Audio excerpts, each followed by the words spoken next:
Il existe une nuit dans l'année où le ciel s'ouvre, où les anges descendent par millions, où chaque destin est réécrit, où la vie et la mort sont décidées pour l'année à venir.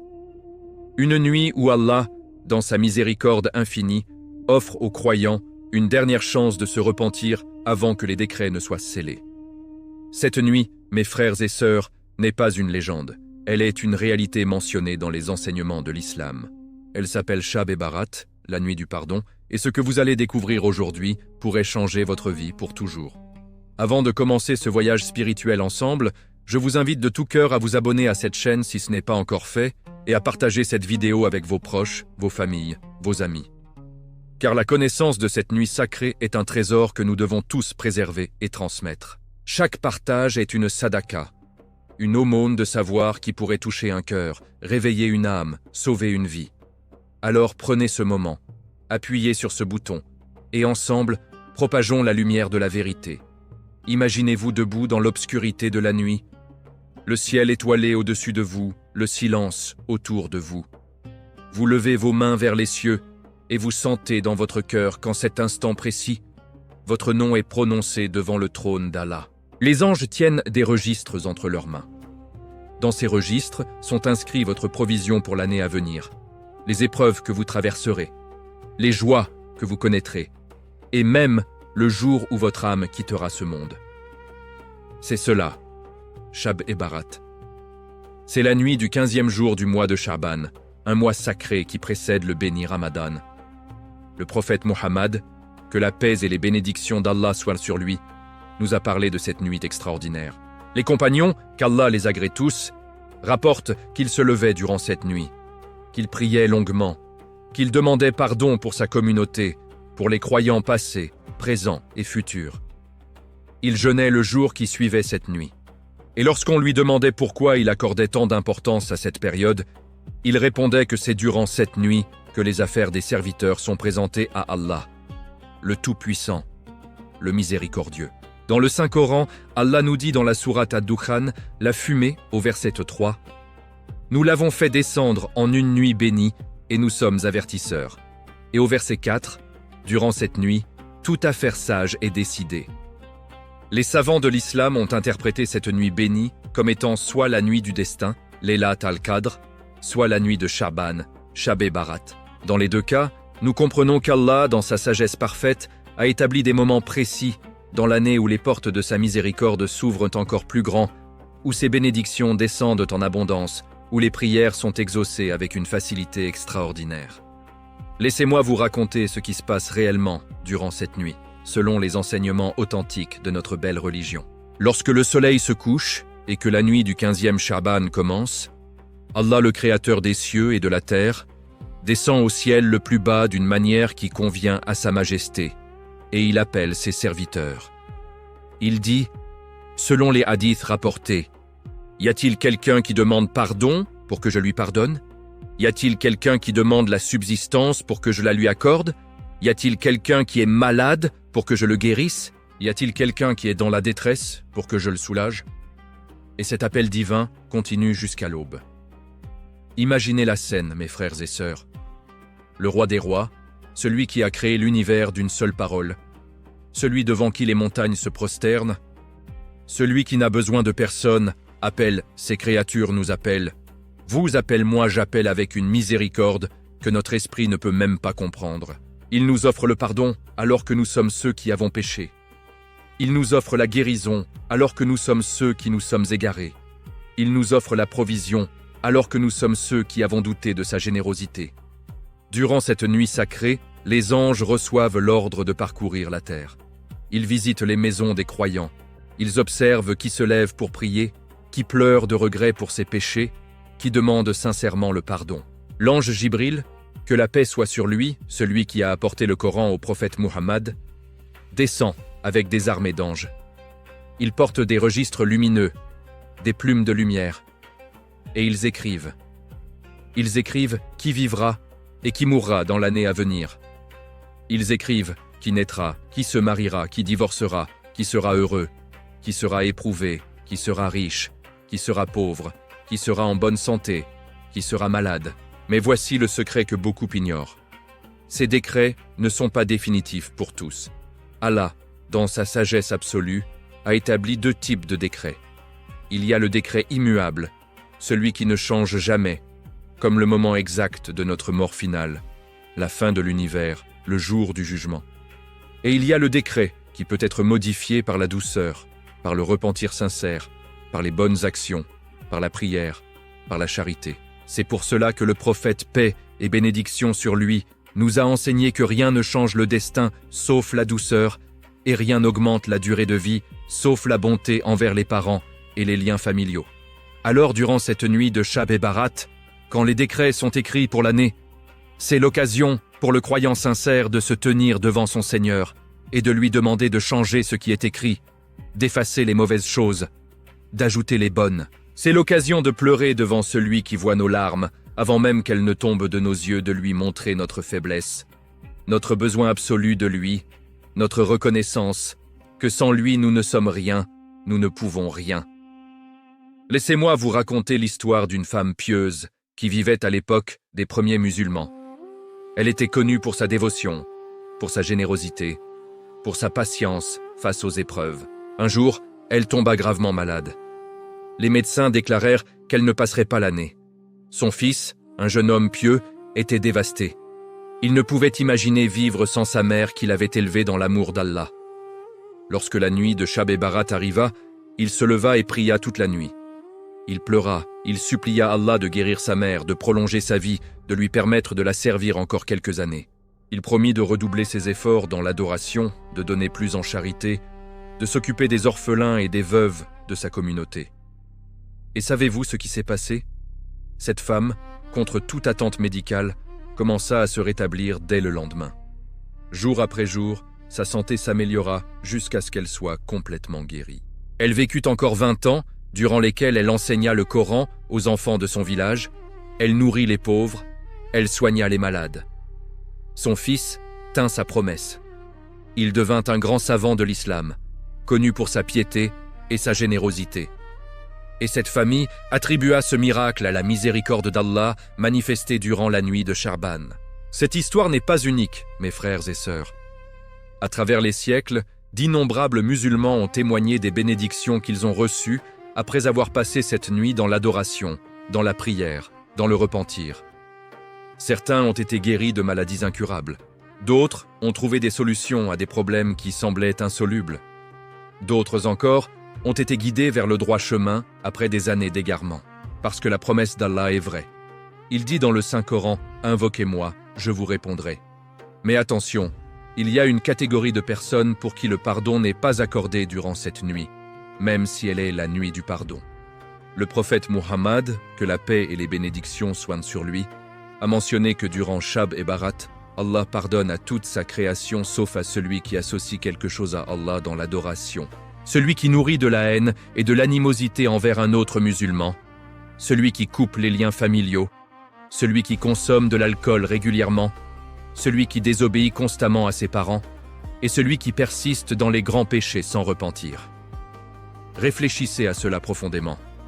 Allah, qui pardonne les montagnes de péchés en un instant, qui transforme les mauvaises actions en bonnes actions pour celui qui se repent sincèrement, qui efface des années d'égarement par un seul moment de regret authentique, cet Allah miséricordieux dit qu'il y a certains péchés qui empêchent son pardon durant cette nuit bénie. Pourquoi? Parce que ces péchés détruisent les fondations de la société musulmane, parce qu'ils brisent les cœurs, parce qu'ils éloignent l'âme de son Créateur, d'une manière qui nécessite un vrai travail de repentir, de réparation, de changement profond. Alors si vous vous reconnaissez dans l'une de ces catégories, ne désespérez pas de la miséricorde d'Allah. Au contraire, utilisez cette nuit pour commencer votre voyage de retour vers lui. Pardonnez à celui qui vous a fait du mal. Demandez pardon à celui que vous avez blessé. Réconciliez-vous avec les membres de votre famille. Abandonnez l'alcool, la drogue, la fornication, tous les péchés qui vous enchaînent. Montrez à Allah que vous êtes sérieux dans votre repentir, et il vous accueillera à bras ouverts, car il aime ceux qui se repentent, il aime ceux qui se purifient. Maintenant, vous vous demandez peut-être comment observer cette nuit sacrée, comment en tirer le maximum de bénéfices. Laissez-moi vous guider à travers les enseignements de notre prophète bien-aimé. D'abord, jeûnez le jour du 15e de Shaban si vous le pouvez, ou jeûnez le lendemain de la nuit. Le jeûne purifie le corps et l'âme, il nous rapproche d'Allah, il nous rend plus sensibles aux réalités spirituelles. Le prophète jeûnait souvent durant le mois de Shaban, au point que certains compagnons pensaient qu'il jeûnerait tout le mois. C'était sa préparation pour le Ramadan, son entraînement spirituel. Ensuite, lorsque la nuit tombe, faites vos ablutions avec soin. Lavez chaque partie de votre corps en pensant que vous vous purifiez non seulement physiquement, mais aussi spirituellement. Enfilez vos meilleurs vêtements propres, mettez du parfum si vous en avez, car vous allez vous présenter devant le roi des rois. Puis priez la salat al-Maghrib avec concentration, en récitant le Coran lentement, en méditant sur chaque mot, sur chaque verset. Après le dîner, si vous avez une mosquée près de chez vous, allez-y. Il y a une bénédiction spéciale à prier en congrégation, à être entouré de vos frères et sœurs dans la foi, à sentir cette énergie collective de l'adoration. Si vous ne pouvez pas aller à la mosquée, alors créez votre propre sanctuaire chez vous. Trouvez un coin tranquille, posez votre tapis de prière, éteignez votre téléphone, fermez la porte aux distractions du monde, priez la salat al-Isha, puis commencez les prières volontaires, les nawafil. Il n'y a pas de nombre spécifique prescrit pour cette nuit dans les hadiths authentiques, donc priez selon votre capacité. 2 unités de prière, 4, 8, 12, 100, autant que votre cœur en désire et que votre corps peut supporter. Dans chaque unité, récitez la Fatiha, la sourate d'ouverture, puis une autre sourate ou des versets du Coran. Choisissez les sourates que vous aimez, celles qui touchent en votre cœur, celles qui vous font pleurer. Récitez la sourate Yassine, le cœur du Coran, car il est rapporté que celui qui la récite, cherchant le visage d'Allah, ses péchés passés lui sont pardonnés. Récitez la sourate Al-Mulk, la royauté, qui intercédera pour son lecteur dans la tombe. Récitez la sourate Al-Waqi'a, l'événement, dont le prophète a dit qu'elle protège de la pauvreté. Récitez autant que vous pouvez du Coran, car chaque lettre compte 10 bonnes actions, et Allah multiplie pour qui il veut. Entre vos prières, levez vos mains vers le ciel et invoquez Allah dans votre langue maternelle, avec vos propres mots, directement du cœur. Ne récitez pas simplement des douceurs mémorisées. Parlez à Allah comme vous parleriez à quelqu'un qui vous aime inconditionnellement, quelqu'un qui connaît vos secrets les plus profonds, vos peurs les plus sombres, vos espoirs les plus fous. Dites-lui, « Ô Allah, je suis faible et tu es fort. Je suis pauvre et tu es riche. Je suis ignorant et tu es omniscient. Pardonne-moi tous mes péchés, ceux que je connais et ceux que j'ai oubliés, ceux que j'ai commis ouvertement et ceux que j'ai cachés. Demandez-lui de protéger votre famille, vos enfants, vos parents. Demandez-lui de guider ceux que vous aimez vers le droit chemin. Demandez-lui de vous accorder une subsistance licite et abondante. Demandez-lui de vous faciliter vos affaires, de résoudre vos problèmes, de vous soulager de vos dettes. Demandez-lui de vous accorder la santé, le bonheur, la paix intérieure. Demandez-lui de vous faire mourir en état de foi, de vous accorder le paradis, de vous sauver de l'enfer. N'ayez pas honte de demander, car Allah aime qu'on lui demande, et il possède tout, absolument tout. Pleurez si vous le pouvez, car les larmes du repentir sont précieuses devant Allah. Mais si vous ne pouvez pas pleurer, alors efforcez-vous d'atteindre cet état de vulnérabilité émotionnelle, ce moment où votre cœur se brise devant la grandeur de votre Seigneur et l'immensité de ses bienfaits malgré votre ingratitude.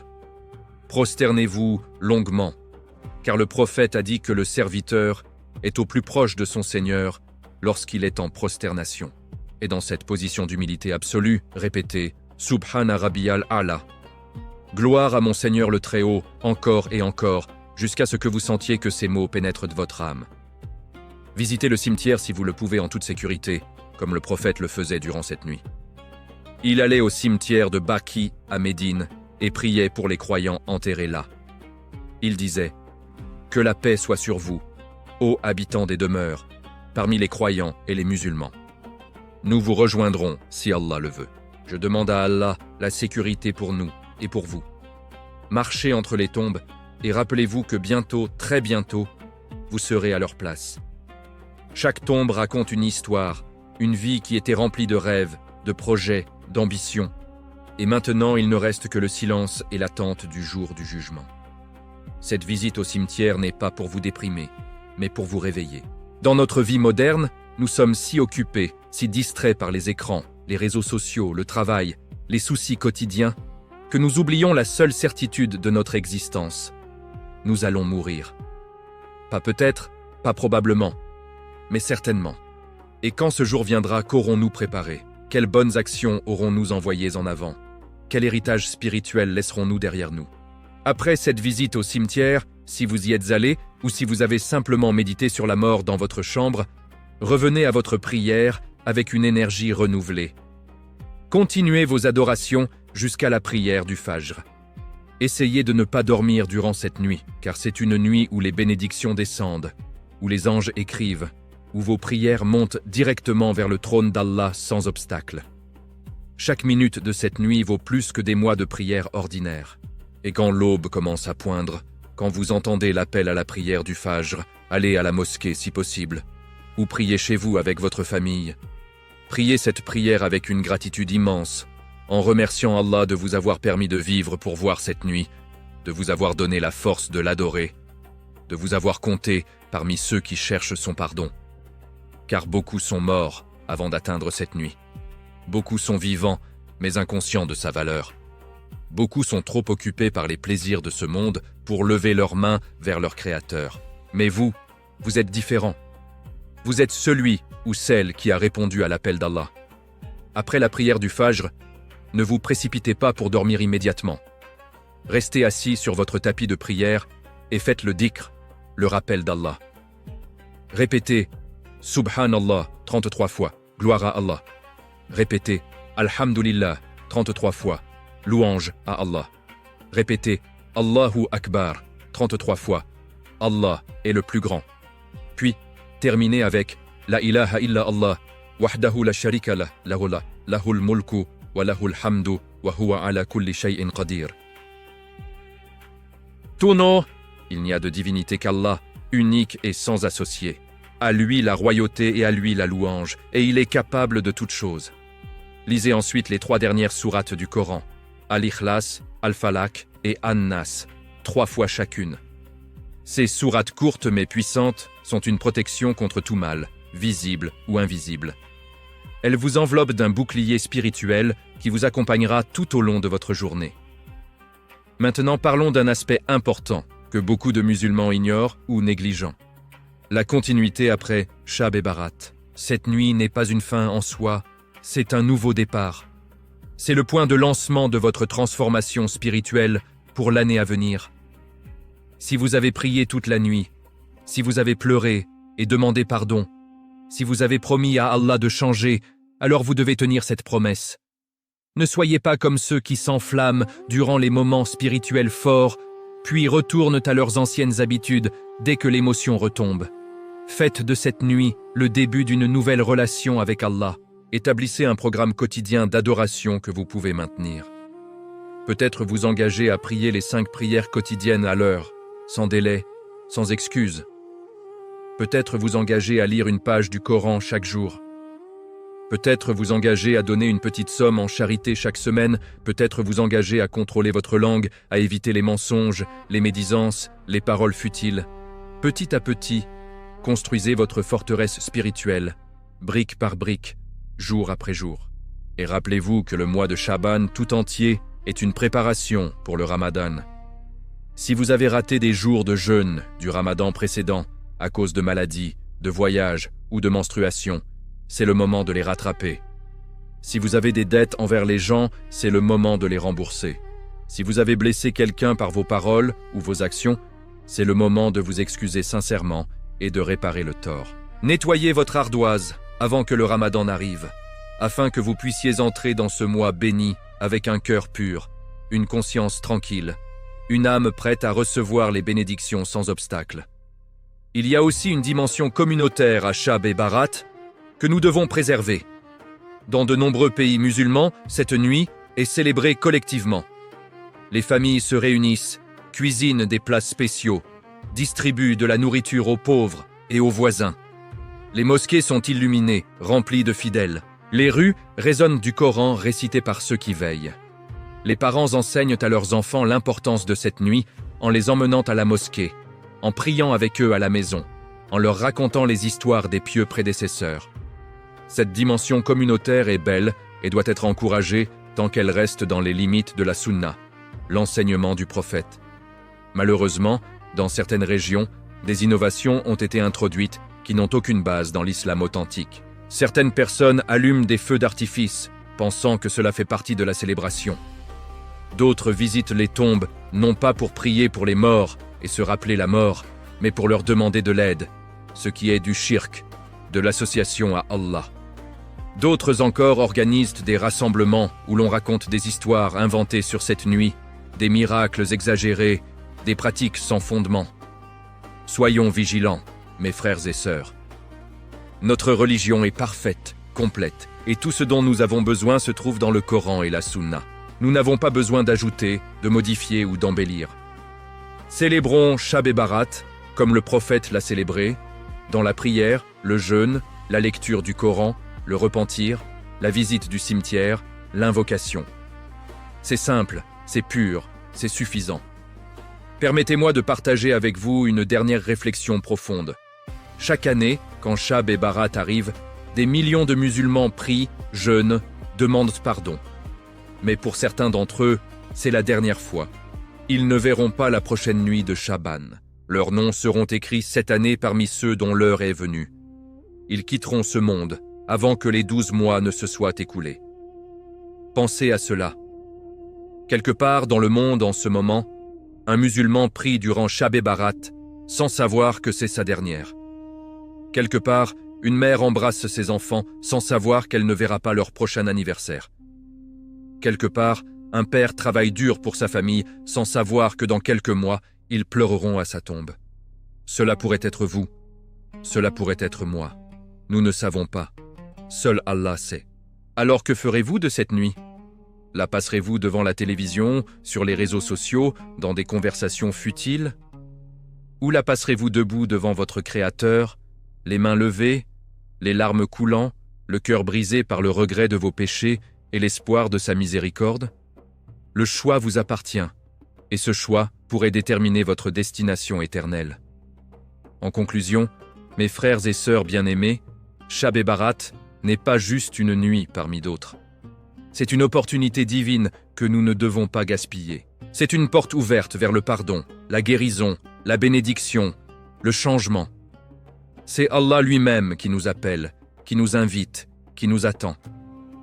Et la plus grande tragédie serait de rester sourd à cet appel, de rester endormi quand le reste de la création est éveillé dans l'adoration. Que cette vidéo soit un rappel pour vous et pour moi. Que nous nous préparions dès maintenant pour la prochaine nuit de Chaban, en purifiant nos cœurs, en abandonnant nos péchés, en renforçant notre relation avec Allah. Que nous saisissions cette nuit quand elle arrive et que nous l'utilisions pour transformer nos vies, nos familles, nos communautés.